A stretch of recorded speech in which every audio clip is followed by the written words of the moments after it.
नमस्कार दोस्तों, मैं सरिता। स्वागत है आपका अपने YouTube चैनल मैं तुलसी में। आज हम राधा नाम की शक्ति और महिमा का बखान करेंगे। आपने देखा और सुना होगा कि अक्सर लोग श्री कृष्ण राधा की बजाय राधा कृष्ण का नाम लेते हैं, यानी कृष्ण से पहले राधा का नाम लिया जाता है।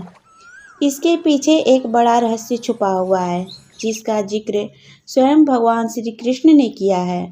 श्री कृष्ण कहते हैं कि जो व्यक्ति राधा का नाम नहीं लेता है, सिर्फ कृष्ण कृष्ण रटते रहता है, वह उसी प्रकार अपना समय नष्ट करता है जैसे कोई रेत पर बैठकर मछली पकड़ने का प्रयास कर रहा हो। जो भक्त राधा का नाम लेता है, भगवान श्री कृष्ण सिर्फ उसी की पुकार सुनते हैं। इसलिए कृष्ण को पुकारना है तो राधा को पहले बुलाओ। जहाँ श्री भगवती राधा होंगी, वहाँ श्री कृष्ण खुद ही चले आएंगे। श्री कृष्ण स्वयं कहते हैं कि राधा उनकी आत्मा है, वह राधा में और राधा उनमें बसती है। कृष्ण को पसंद है कि लोग भले ही उनका नाम नहीं ले, लेकिन राधा का नाम जपते रहें। इस नाम को सुनकर भगवान श्री कृष्ण अति प्रसन्न हो जाते हैं। इसका उल्लेख श्री कृष्ण जी ने नारद से किया है। तो आइए आज हम आपको एक छोटी सी कहानी से उनकी नाम की महिमा का बखान सुनाते हैं, जिसे सुनकर देवता भी उनका गुणगान करने लगते हैं। एक बार की बात है, एक व्यक्ति था। वह एक संत के पास गया और कहता है कि संत जी, मेरा एक बेटा है, वह न तो पूजा पाठ करता है और न ही भगवान का नाम लेता है। आप कुछ ऐसा कीजिए कि उसका मन भगवान में लग जाए। संत जी कहते हैं, ठीक है बेटा, एक दिन तू उसे मेरे पास लेकर आ जा। अगले दिन वो व्यक्ति अपने बेटे को लेकर संत जी के पास गया। अब संत जी उसके बेटे से कहते हैं, बेटा बोल राधे राधे। बेटा कहता है, मैं क्यों कहूँ। संत जी फिर कहते हैं, बेटा बोल राधे राधे। वो इसी तरह से मना करता रहता है और अंत में उसने यही कहा कि क्यों कहूँ राधे राधे।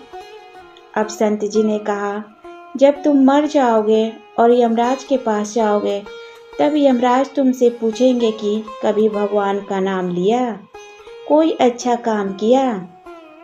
तब तुम कह देना कि मैंने जीवन में एक बार श्री राधा रानी के नाम को बोला है, बस एक बार।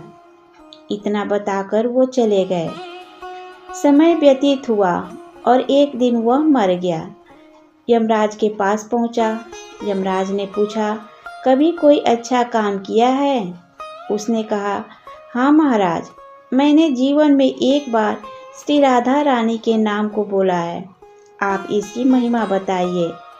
यमराज सोचने लगा कि एक बार नाम की महिमा क्या होगी, इसका तो मुझे भी नहीं पता।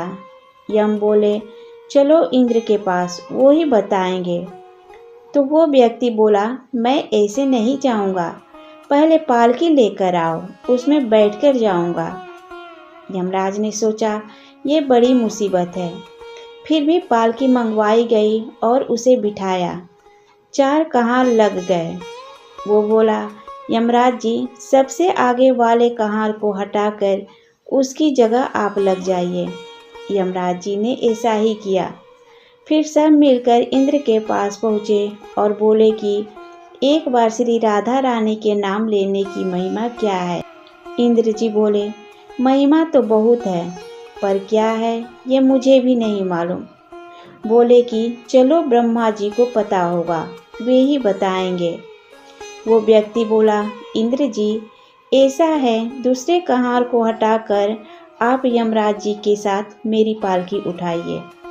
अब एक और यमराज पालकी उठा रहे हैं और दूसरी तरफ इंद्र लगे हुए हैं। पहुँचे ब्रह्मा जी के पास। ब्रह्मा जी ने सोचा कि ऐसा कौन सा प्राणी ब्रह्मलोक में आ रहा है जो स्वयं इंद्र और यमराज पालकी उठाकर ला रहे हैं। ब्रह्मा जी के पास पहुँचे। सभी ने पूछा कि एक बार श्री राधा रानी के नाम लेने की महिमा क्या है। ब्रह्मा जी बोले, महिमा तो बहुत है, पर वास्तविकता क्या है ये तो मुझे नहीं पता। लेकिन हाँ, भगवान शिव जी को जरूर पता होगा। वो व्यक्ति बोला कि तीसरे कहार को हटाइए और उसकी जगह ब्रह्मा जी आप लग जाइए। अब क्या करते, महिमा तो जाननी थी। अब पालकी के एक और यमराज जी हैं, दूसरी तरफ इंद्र और पीछे ब्रह्मा जी लगे हैं। सब मिलकर भगवान शिव जी के पास गए और भगवान शिव जी से पूछा कि प्रभु, राधा रानी नाम की महिमा क्या है? केवल एक बार नाम लेने की महिमा आप कृपा करके बताइए। भगवान शिव जी बोले कि मुझे भी नहीं पता, लेकिन भगवान विष्णु जी को जरूर पता होगी। वो व्यक्ति शिव जी से बोला कि अब आप भी पालकी उठाने में लग जाइए। इस प्रकार ब्रह्मा, शिव, यमराज और इंद्र चारों उस व्यक्ति की पालकी उठाने में लग गए और विष्णु जी के लोक पहुँचे। विष्णु जी से पूछा कि एक बार श्री राधा रानी के नाम लेने की महिमा क्या है? विष्णु जी बोले, अरे, जिसकी पालकी को स्वयं मृत्यु का राजा यमराज, स्वर्ग का राजा इंद्र, ब्रह्मलोक के राजा ब्रह्मा और साक्षात भगवान शिव उठा रहे हो, इससे बड़ी महिमा क्या होगी?